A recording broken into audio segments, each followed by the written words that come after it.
All right, you guys. See how quick that was the second one, too. Okay, so of course, we all know today is Mother's Day. If you're a mother or you have mothered anyone, whether you gave birth to a child or not, happy Mother's Day. And I hope that your day has been great and that you have been honored in a way that has blessed your spirit today.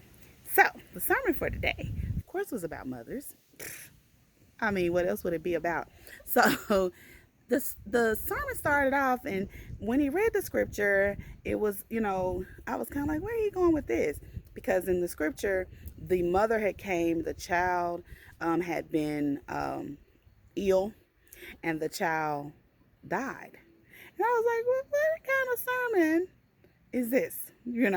And so he basically knew that that's what we were thinking, like, where are you going with this, pastor?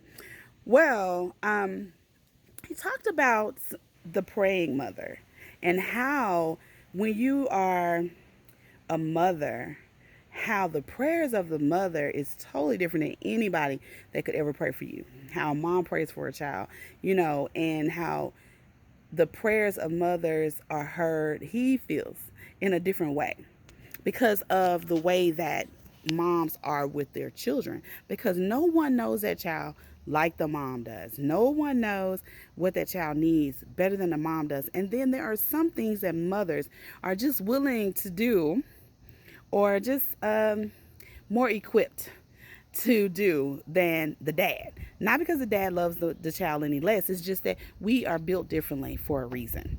That's God's design. The balance between a mom and a dad cannot be replaced, okay? So it's the design that God created. And so, of course, the man handles things one way and the mama handles things another way. And so that was let's just get that out of the way. Like, dads love kids too. They pray for the kids too, yeah, but it's different, okay? And he was also talking about how, as mothers, we have to take stands in a way that's not always what the kids want, okay? They don't always want to hear what we have to say. They don't always agree with the rules that we have in place, but we're going to do what's best for that child, whether that child wants it or not. And I think that's funny because I have an 18-year-old daughter. Enough said, okay? And I have a 23-year-old son that has been a teenager as well.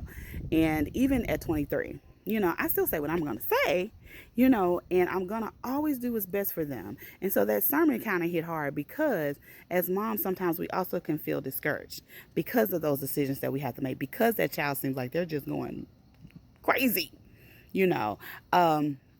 And we have to continue to pray. And he was encouraging us to continue to pray for our children. Do not, fall faint of heart, and that God actually hears us. He knows those things that we are needing. He knows our children better than we know our children because he's God. He's the creator of all things. But he also understands that as parents, we want what's best for them. He also reassured us, that child is going to be okay. Talked about how we were foolish, as youth, and how somebody was looking at us like, they just crazy. What is wrong with them? And we turned out okay through prayer, through foundation building. Okay. Let me explain something about foundation building. And somebody's gonna be looking at this like, well, I know somebody that raised all their kids and they was this, that, and the other.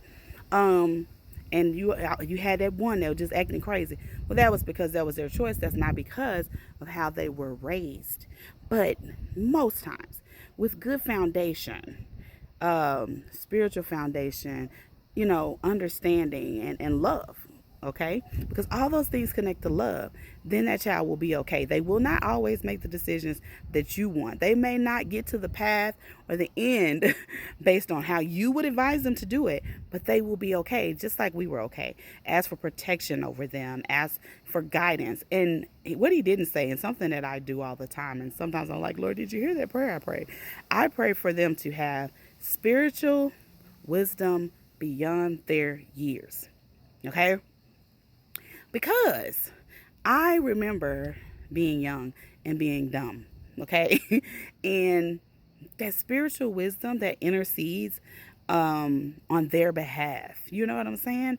That's something that I pray constantly for the kids, that I have. Although they are young adults, but they're always going to be babies to me, my babies. So that's something that I pray continuously for their wisdom, godly wisdom beyond their years. Okay. So that sermon, it was really very good because, as mothers, we get discouraged too. We get tired too. And, sometimes feels like God is not listening to us. But that was his reassurance to let us know that God is listening to us and to keep doing what we're doing, to keep pushing. And also to kind of tell the kids, hey, there's no love like the mom, like your mother. And you will always honor your mom, whether they're here or not. And then he also pointed out because you act just like her, whether you realize it or not. But the honoring the moms, because once your mother is gone, um, you still honor her, but you don't have that direct access to her. So it was very good sermon, as usual. Those are my nuggets that I got. Now, you guys, look, I post sermons on our Living Water page.